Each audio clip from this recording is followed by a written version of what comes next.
Selamat pagi, siang, sore, malam, dimanapun kalian berada, and welcome. Kali ini saya Rahayu Saraswati, CSO, our Chief Strategy Officer dari Hype, mau ngobrol dengan teman saya Tessa Wijaya yang adalah salah satu trailblazer, bisa kita katakan, perempuan di dunia tech, digital, betul-betul dunia yang harusnya saya bilangnya saya nggak mau masuk ke situ, tapi rupanya saya di Hype dan itu adalah sebuah digital platform. So okay, I can't say that anymore. Dan sebuah kebanggaan saya bisa ngobrol sama dia karena kita mau on the subject of women gitu, karena kita lagi celebrating International Women's Day. Mau ngomong tentang terutama perempuan, women on top, terutama di dunia digital teknologi. Beliau, Tessa Wijaya, adalah salah satu co-founders dari Zendit. Okay, so it's a fintech. That's correct, right? Ntar belum apa-apa udah salah ngomong lagi. Halo, salam kenal. Thank you so much, Tess. Kita langsung aja, karena kita ini nggak lama, very short. Mudah-mudahan sangat bermanfaat untuk semua yang nonton. So, yang pertama, kayaknya sedikit banget gitu ya perempuan yang ada di bidang digital technology or even just STEM gitu kan. Menurut Tessa sendiri, kenapa sih kayaknya sedikit perempuan? Apakah karena interestnya yang memang rendah atau karena ekosistemnya yang tidak ramah terhadap perempuan? Menurutku, ini kan kita berbicara dari kita masa kecil sampai dengan sekarang sebagai perempuan ya. Menurutku tuh dari kecil kita itu tuh tidak pernah merasa bahwa kita tuh bisa untuk berpartisipasi bidang STEM. Jadi I remember when I was a child, I think I received a lot more no's than men, right? Wow. Pas lagi dulu pernah aku mau masters, akhirnya ada family member yang bilang nggak apa-apa deh, udah master bisa aja, tapi udah ya bisa PhD. Wow, but that happened to you? Serius? Yeah, for sure. When I was like in my 20s.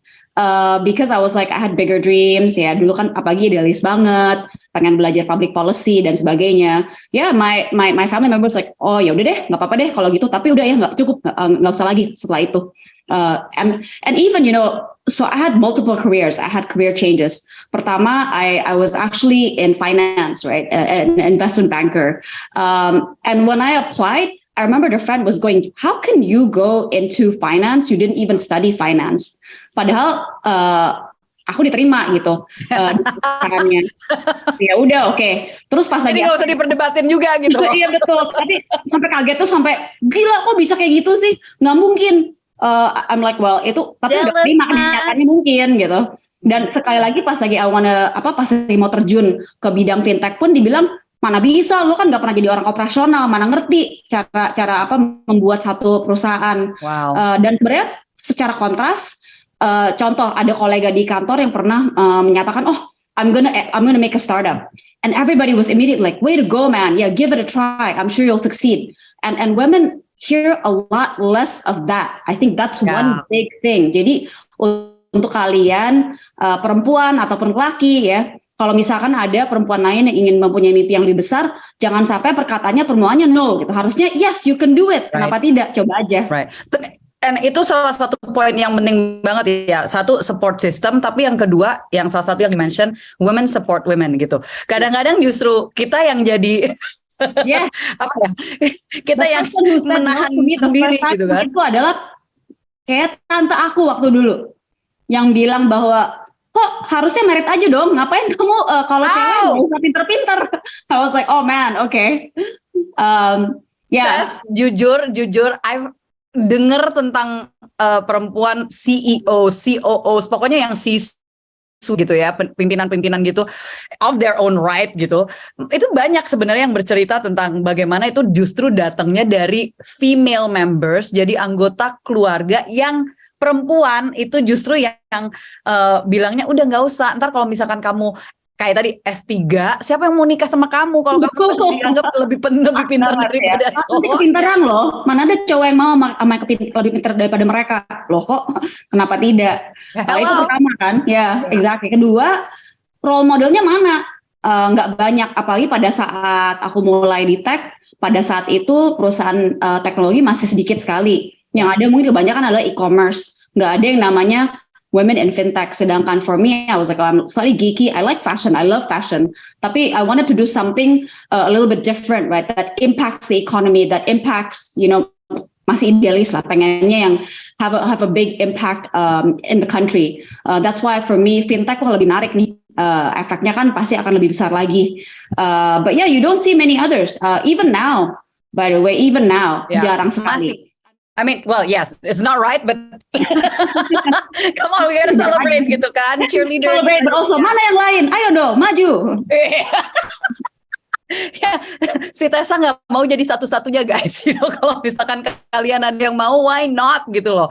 Ini honestly, Tess, emang betul banget kalau misalkan kita nyari nih ya, untuk kenapa kita juga lagi mau ngangkatnya tentang put all in digital gitu kan, untuk inklusivitas, untuk keterwakilan perempuan gitu, terutama di dunia digital technology itu masih jarang banget. Dan yes, tadi aku mau menekanin sekali lagi yang tadi Tessa sampaikan bahwa dia ini satu-satunya co-founder yang perempuan Indonesia gitu ya, untuk company fintech, perusahaan fintech yang udah unicorn sekarang gitu ya. Ini pencapaian yang luar biasa. Again, kayaknya kan tadi kita udah ngeliat ya tantangan dan hambatannya kayaknya udah berlapis-lapis gitu. Dan itu kenapa juga ada sebutan glass ceiling. Ya kan, banyak orang kan masih kadang-kadang bingung apa sih nih gitu kan. Kita udah mendukung perempuan, kenapa sih perempuan masih ngomongin tentang atap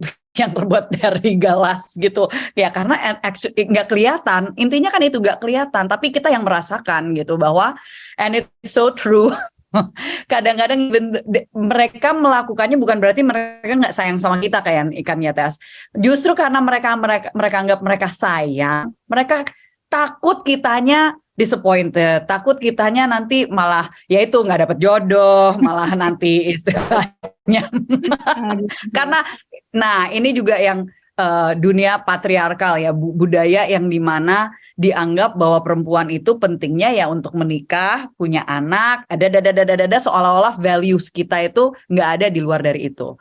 Nah, bagaimana selama ini gitu, maksudnya how do you handle it? Ini mungkin ada banyak yang mau tapi takut, apalah belum apa-apa dari orang yang mereka kasihi, mereka cintai, yang values and opinions, apalagi kita kan dibesarin dengan harus ada restu dari orang tua, dari sepuh gitu kan. Like how did you handle it? Bagaimana kamu menghadapi itu semua? Yeah, I think it's about number one, having a bit more thick skin. Pasang jadi kapas gitu ya, right? I'm sure, ya betul. Pertama ya udah, kalau memang kita merasa wah ini adalah sesuatu yang penting di hidup kita, kenapa nggak diterusin aja? Yeah. Oh, ini nggak akan, it doesn't have any bad impact on others, right? Betul. Nomor 2 is to find your champions, find people who believe in you. I think I say champion rather than just mentor. I think champions are people who will skin the game. Contohnya the partners sampai dia mendukung for me to try new projects, diajarin. Ada beberapa champion lah, ada yang abis kerja dia ngajarin, ini loh cara ngeliat financial statement, ini loh cara financial modeling. Jadi finding your champion is important. Terus yang number 3 harus work hard, right? If you have a dream, if you want to achieve it, ya kayaknya nggak ada tanpa itu kita bisa sukses kan ya. Iya. And that's such a good thing, karena banyak yang bilang bahwa Gen Z itu kaum rebahan gitu kan, yang istilahnya maunya segalanya ekspres, karena kalau misalkan dengan segala hal yang digital sekarang itu seolah-olah udah mudah banget didapatkan gitu. Kalau dulu misalnya kita pesan sesuatu mungkin ya baru berapa hari dapat, sekarang instan gitu kan, udah bisa langsung pesan. Sekarang juga bayarnya pakai sendit, langsung nggak usah ekspres gitu kan. Yeah. Nah, itu gimana tanggapan maksudnya Tessa, again, bahwa you went through so many, tadi dirimu angkat soal fashion ya, ini kan kadang-kadang kita suka diskriminasi dan punya stereotip di kepala. Oh, kalau misalkan nerds, kalau misalkan kerja di teknologi itu adanya di basement, nggak pernah keluar ngeliatin fashion. Padahal dulu Tessa, one of the startups you made at first was like the one yang I knew was baju Baju like batik. baju pakai dari batik loh, tapi maksudnya new age style gitu kan. Nah, itu you went through all of that gitu untuk bisa ke titik seperti sekarang. Bicara tentang kerja keras, mungkin ini bicara tips and tricks gitu ya. Like kinerja atau istilahnya work ethic seperti apa sih yang diperlukan oleh perempuan-perempuan muda zaman sekarang to really make it? Kalau satu kan oke, ada yang bilang passion, kayak misalnya kemarin gue nonton ada yang bilang passion, but what kalau secara spesifik work ethicnya tuh seperti apa gitu? Ya, you have to put the work in kan. Apalagi kalau misalkan kita mimpinya lebih besar, pasti harus banyak terbuka, harus banyak belajar, harus banyak mencoba. Dan memang kalau misalkan kita mau mengerjakan sesuatu bidang di mana kita itu bukan expertnya, ya harus belajar mungkin di luar jam kerja dan sebagainya. You have to put in the work, right? I'm sure you know yourself. You're like the lady that never stops working. Ya nggak? Ngaku dong, ngaku. Pengakuan. mengakui. Ya udah lah, ini sebenarnya kita berdua ngobrol udah kayak ya mirror gitu ya. Betul, Ya udah lah ya. Yeah, and you have to do it. You have to put in the work. There's no apa tuh Malcolm Gladwell ya. Malcolm Gladwell has a really good book. You have to put in your 10,000 hours supaya bisa jadi expert in something. Wow. Worth reading that book. I think it's very good. Catat di dalam reading list kalian Malcolm Gladwell. Awesome. Namanya apa? Aduh, sekarang lupa. Mungkin Outliers ya, Outliers. Okay, so put in the work, walaupun itu artinya harus bangun lebih pagi atau lembur sampai malam, yang istilahnya ya udah you need to put in the hours and put in the work and hustle. Ya itu kan another Gen Z word gitu ya. Betul. I mean, look, he had a really good story, by the way, about the Beatles. I hope people still know the Beatles ya. Kayaknya merasa tua banget nih ngomongin udah Beatles. Langsung ketahuan usia gitu ya. Kalau nggak tahu nangis.